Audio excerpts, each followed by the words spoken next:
Hi everyone, you're watching Wildix collaboration tutorials. In this video we will see together how to start a web conference. Video conferencing has become an important part of our work lives. Due to work from home trend, but not only. Video conferencing is a key tool for those companies who have offices and teams in different locations. And again, there are many video conferencing solutions available. What makes Wildix unique is that everything is integrated into Wildix collaboration. And this means you create a conference room from collaboration. You invite people, including colleagues, contacts from shared phone books, any external person, from Wildix collaboration. You receive an invitation to participate in the conference into collaboration. Your status changes automatically into Do Not Disturb once you enter a conference room.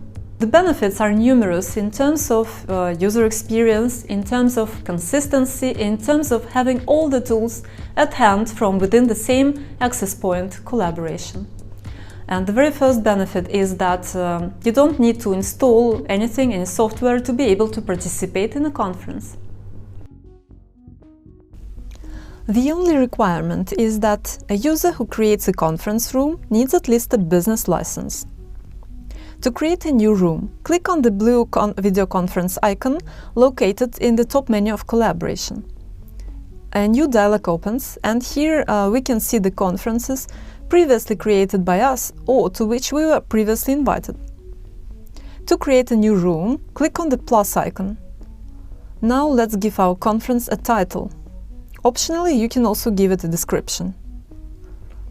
Now you can invite your colleagues by typing their names. You can also invite external people, contacts from shared phone books, or any other people by entering their email address into the input field. You can also schedule the conference for later by ticking off this box. And here you have an option to make it a repeated event. In certain countries, Wildix offers an option to join a conference by dialing a local phone number. So here you can select which dial-in numbers you would like to send to our participants. You can select up to 2 countries. And you can also select the language of our invitation email. You can always find your conferences right here in our conference management dialog. The events scheduled for the nearest future appear first, while past events are displayed at the bottom. From this dialog, you can edit any video conference that you created or to which you were invited at any time. Should it be a conference scheduled for the future or a past event? Find your conference and click on the 3 dots next to it to edit it. For example, during a conference, you decided to schedule a follow-up meeting with the same people in a week. You can edit the old conference room, make it a repeated event. The event will be updated in your calendar, you will get a notification about it, and you will be able to use the same conference room and the same link for your next meeting. At the point when you create a conference room, or when you edit one created by you in the past, you can secure your conference with a password. So enable the checkbox next to Set Conference Password. The system generates the password automatically, but you have the option to change it as long as it meets the security requirements. Save. By the way, we can see now a new icon here in this dialog that shows us that this conference room is protected by a password. You see, under the password we also have the conference PIN now. This PIN is required when you enter the conference via an audio call or from a VisiConf hardware station. Why do we need yet another PIN?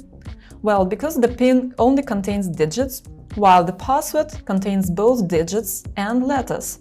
So it's easier to use the PIN in case with the audio call or with the conference hardware station. All the participants receive an invitation email with the link to join the conference. Your colleagues will also receive an invitation via chat. To join a video conference via the web, just follow the invitation link. If you're an external person, you will also have to enter your name, and you have an option to sign in via social networks.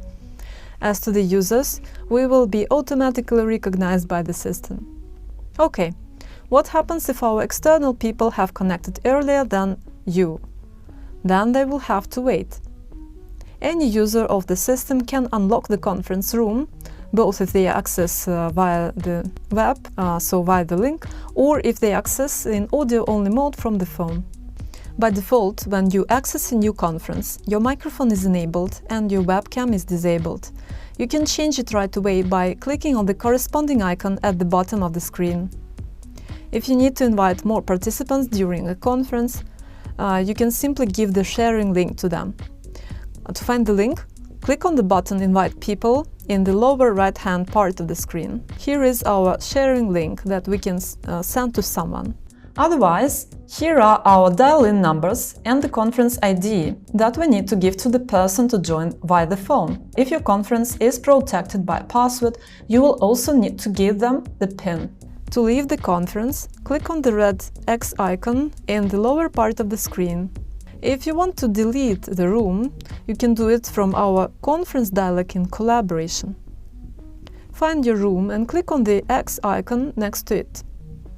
And you can only delete the conferences that you created. Old conference rooms are deleted after 30 days of inactivity. And that's all for today. Thank you for watching. I hope it was enough to help you to start off with our VisiConf web conference. Thank you for your attention.